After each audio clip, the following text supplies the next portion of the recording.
Assalamualaikum warahmatullahi wabarakatuh. Yang terhormat kepada Ibu Insinyur Entang Indoriyah Soekarjo, MP sebagai pembimbing utama. Yang terhormat kepada Bapak Insinyur Hermansyah MP sebagai pembimbing pendamping. Yang terhormat kepada Ibu Dr. Insinyur Rustikawati MSI sebagai penelaah 1.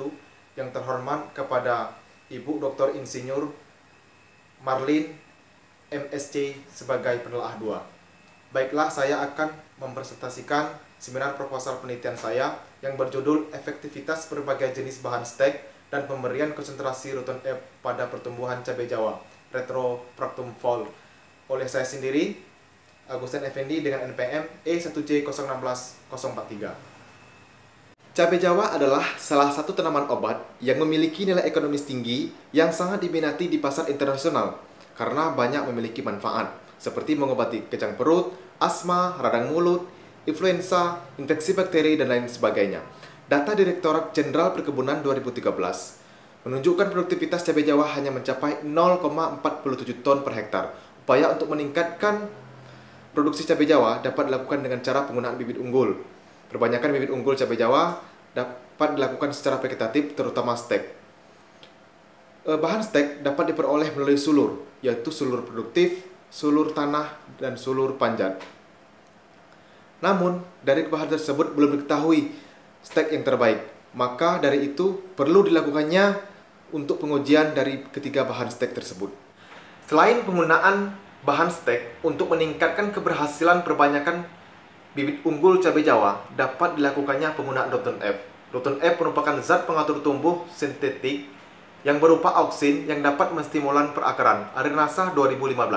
Hasil penelitian menunjukkan perlakuan pemberian zat pengatur tumbuh Roton F terbaik dengan konsentrasi 200 ppm berpengaruh nyata terhadap parameter jumlah ruas. Selain itu, penggunaan Roton F konsentrasi 200 ppm dapat diaplikasikan oleh petani untuk mempercepat pembibitan dari 5 bulan menjadi 3 bulan. Budianto dan Asya Munir 2013. Namun, penelitian mengenai efektivitas berbagai jenis bahan stek dan pemberian konsentrasi Roton F pada pertumbuhan cabai Jawa belum banyak dilakukan. Oleh karena itu, perlu dilakukannya penelitian mengenai efektivitas berbagai jenis bahan stek dan pemberian konsentrasi Roton F terhadap pertumbuhan cabai Jawa.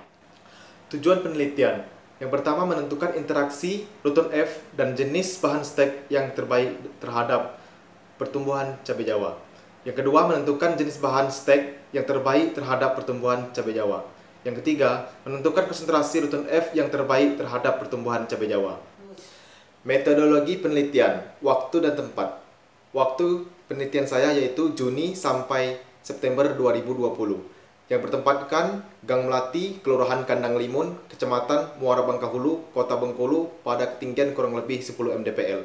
Adapun alat yang saya gunakan yaitu pisau, gunting, cangkul, penggaris, pH meter, kalkulator, alat tulis, ayakan, pasir atau tanah, oven, timbangan digital, dan jangka sorong. Dan bahan yang saya gunakan yaitu stek cabai Jawa, Roton F, kertas label, paku, paranet 75%, terpal, polybag, tanah, waring, bambu, dan pancang.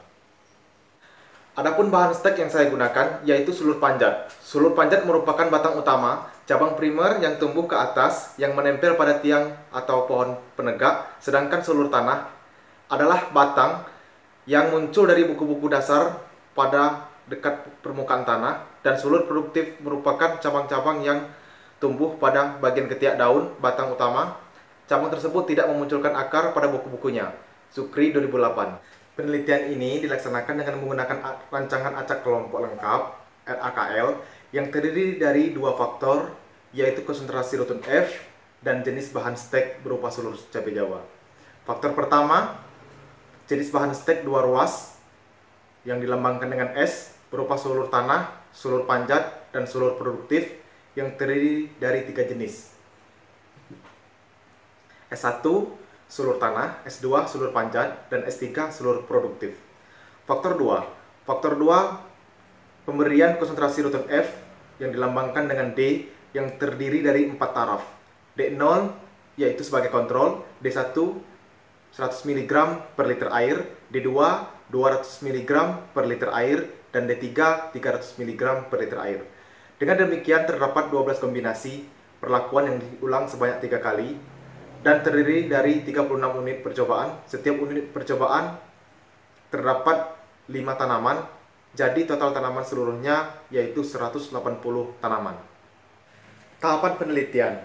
Yang pertama, persiapan tempat pembibitan. Adapun persiapan pembibitan saya dengan cara membersihkan lahan dari gulma dan sisa-sisa akar sebelumnya.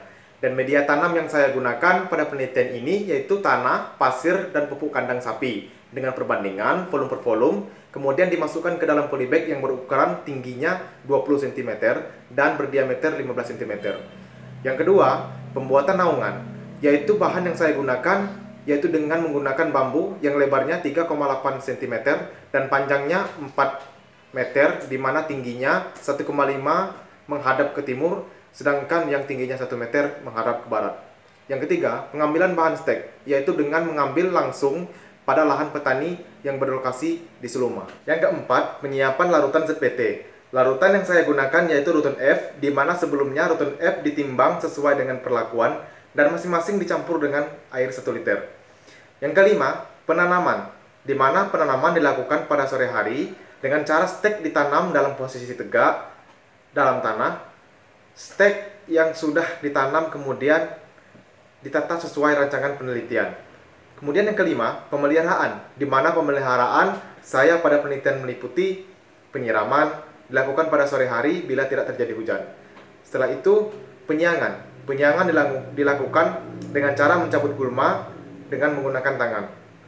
Selanjutnya, pengendalian OPT dilakukan bila tanaman sudah nampak gejala terserang OPT. Yang terakhir, yaitu pemupukan. Pemupukan yang saya lakukan yaitu pada awal tanam. Variabel pengamatan. Yang pertama, panjang tunas. Panjang tunas diukur menggunakan penggaris dengan cara mengukur dari pangkal tunas sampai titik tumbuh tunas. Yang kedua, diameter tunas. Pengukuran diameter tunas yaitu dengan cara mengukur menggunakan cangkak sorong 1 cm dari pangkal tumbuh tunas. Selanjutnya yang ketiga, yaitu jumlah daun. Jumlah daun dihitung secara manual pada daun yang telah membuka sempurna. Kemudian yang keempat, bobot akar segar. Untuk mendapatkan berat segar akar stek dengan cara mengambil satu perwakilan dari polybag dari setiap unit percobaan dan membuka seluruh polybag. Selanjutnya akar dan stolon stek dibersihkan lalu dipisahkan dari bagian tanaman lainnya, kemudian dihitung dengan menggunakan timbangan digital. Yang kelima, bobot akar kering. Untuk mendapatkan berat kering akar dengan cara mengoven bobot segar akar stek terlebih dahulu selama 48 jam pada suhu 80 derajat Celcius atau sehingga mencapai berat konstan. Kemudian ditimbang menggunakan timbangan digital. Yang keenam, luas daun. Luas daun dihitung dengan cara menggunakan rumus panjang kali lebar kali konstantan 0,75. Pengukuran luas daun dilakukan dengan memilih satu daun yang paling lebar dan tiap unit percobaan. Pengukuran ini dilakukan pada saat tanaman berumur 8 mst, 12 mst, dan 16 mst. Pengukuran luas daun dilakukan dengan menggunakan rumus panjang kali lebar kali konstantan 0,75, di mana P adalah panjang daun, L adalah lebar daun, dan K konstanta 0,75. Pengukuran ini berdasarkan dengan metode gravimetri, cara yaitu menggambar daun yang akan ditaksir luasnya pada selai kertas yang berat dan luasnya sudah diketahui. Setia et al. 2016. Yang ketujuh, kerapatan stomata dan presentasi stomata terbuka. Dilakukan pada saat tanaman berumur 8 mst, 12 mst, dan 16 mst dengan cara mengambil satu daun dari tiap unit percobaan.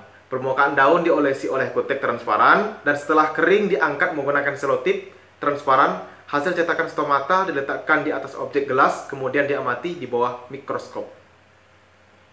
Variabel pendukung, yang pertama pH tanah, di mana tanah yang saya gunakan untuk media tanam diambil dan dianalisis terlebih dahulu untuk mengetahui pH tanah tersebut. Yang kedua, curah hujan. Data curah hujan diambil dari Badan Klimatologi dan Meteorologi ST kelas 2 Pulabay selama penelitian berlangsung. Yang ketiga, suhu udara.